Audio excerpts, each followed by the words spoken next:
The most recognized coffee brand on earth is fighting for its life. In early 2026, Starbucks is battling more than just inflation or better espresso as it fights a war against its own identity. Stock prices have stumbled while customers walk out over $7 lattes, and the celebrated third place has become a chaotic factory line of mobile orders. From a disastrous olive oil experiment to a massive leadership shakeup that brought in the Messi of restaurants, the company is scrambling to fix a broken business model. This story reveals how the world's biggest coffee chain lost its soul and the desperate plan to get it back. You have to remember the climb to understand the fall. In the 1990s and early 2000s, Starbucks sold something more valuable than caffeine because they sold a destination. Howard Schultz built the third place as a sanctuary between home and work, where the smell of roasted beans hit you the moment you opened the door. You sat in a velvet armchair to listen to jazz and work on your screenplay instead of just grabbing a cup and running. Baristas knew your name rather than just your order number. It was affordable luxury, but that cozy atmosphere began to feel like a liability as the company chased endless growth. They traded the jazz and the armchairs for efficiency, which planted the first seeds of the crisis we see today. By September 2024, the situation was so dire that the board made a move nobody expected. They ousted CEO Laxman Narasimhan and poached Brian Niccol, the man who saved Chipotle, giving him a massive pay package and a simple mandate to fix it. Niccol looked at the sterile, factory-like stores and declared they had lost their way. His Back to Starbucks strategy, launched in late 2024, wasn't about innovation, but rather a necessary regression. He promised to bring back ceramic mugs, Sharpies for writing names on cups, and actual condiment bars. It was an admission that the last decade of modernization had actually stripped the brand of the very things that made people love it. Customers focused on their wallets, even as the new CEO focused on vibes. By January 2026, the price of a customized beverage had crossed a psychological line for millions of people. Inflation hit everyone, but Starbucks prices outpaced it significantly. When a morning routine costs as much as a streaming subscription, it stops being a routine and starts being a luxury. Analysts noted that loyal customers stayed, while the casual drinkers simply vanished. They found they could make decent coffee at home or visit a local spot that didn't charge extra for every pump of syrup. The company forgot that affordable luxury only works when it stays affordable. We are breaking down business empires like this every single week. If you want to stay ahead of the curve, hit that subscribe button and turn on notifications. Now we will talk about the technology that backfired. The app was supposed to be their greatest asset, but became a Trojan horse. Mobile ordering exploded to account for nearly a third of all sales, but it broke the in-store experience. If you walked into a Starbucks in 2025, you saw a mob of people staring at their phones near a pickup counter rather than a welcoming cafe. Baristas were buried under a relentless printer of digital tickets instead of connecting with guests. The third place had turned into a high-stress fulfillment center. Brian Niccol identified this mosh pit atmosphere as a critical failure because the convenience of the app had cannibalized the relaxation of the cafe. Nothing symbolized the company's confusion quite like Oleato. Starbucks launched a line of olive oil-infused coffee in 2023 in a desperate bid to create a new ritual. It was supposed to be a major shift, inspired by Italian traditions, but it was a laughingstock instead.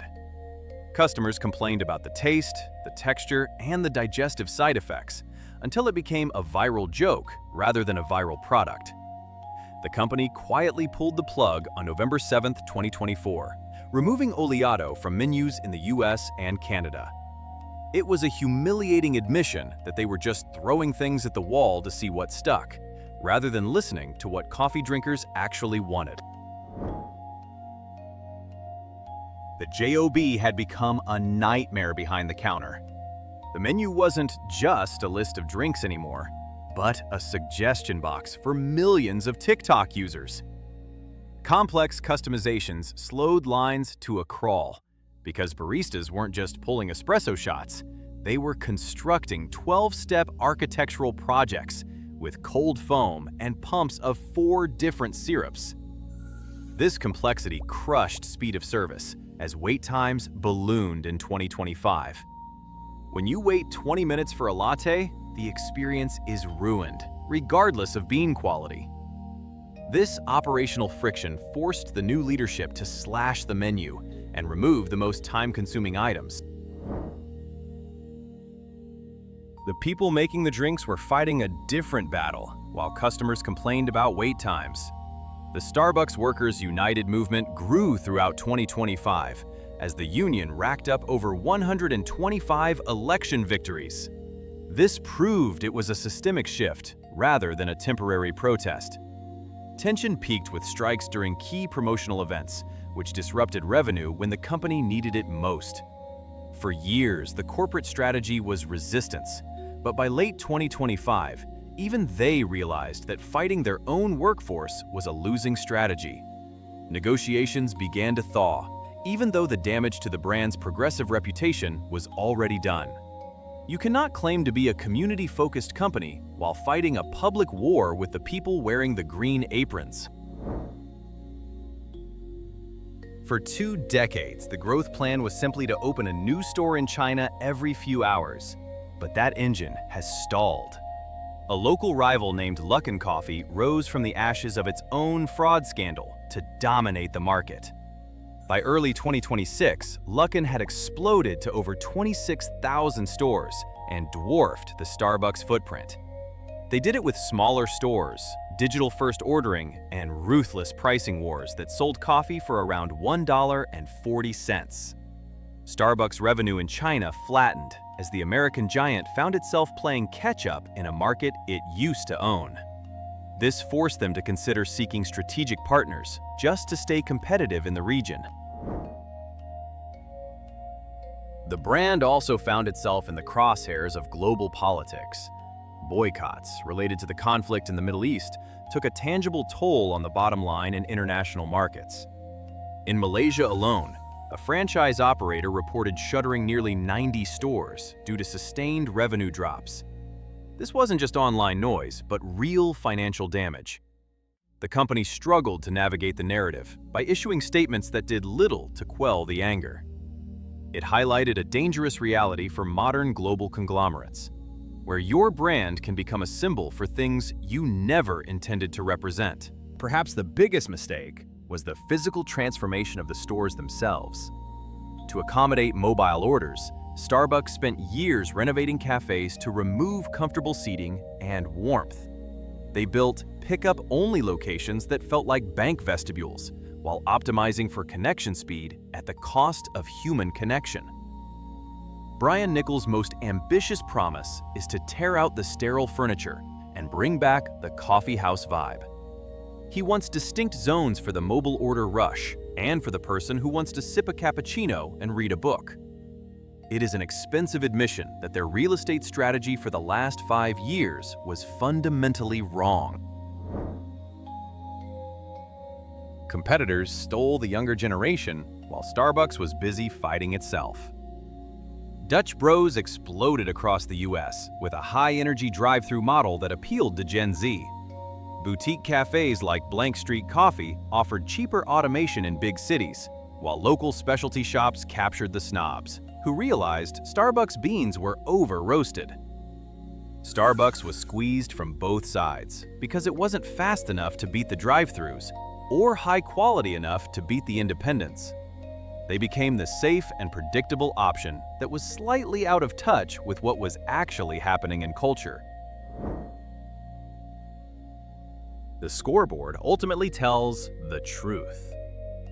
By the end of fiscal year 2025, global same-store sales had declined, in a rare metric for a company used to endless growth. The stock price hovered around $93 in early 2026, far from its historic highs. Corporate layoffs in February 2025 saw over 1,000 white-collar workers lose their jobs as the company tried to trim fat. These were warning lights flashing on the dashboard rather than just bad quarters.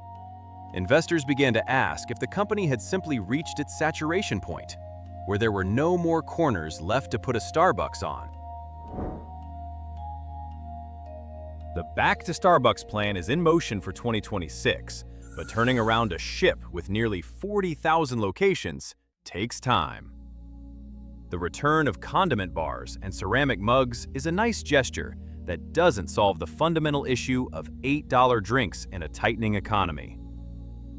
The company is betting everything on nostalgia in hopes that people will return if they build the third place again.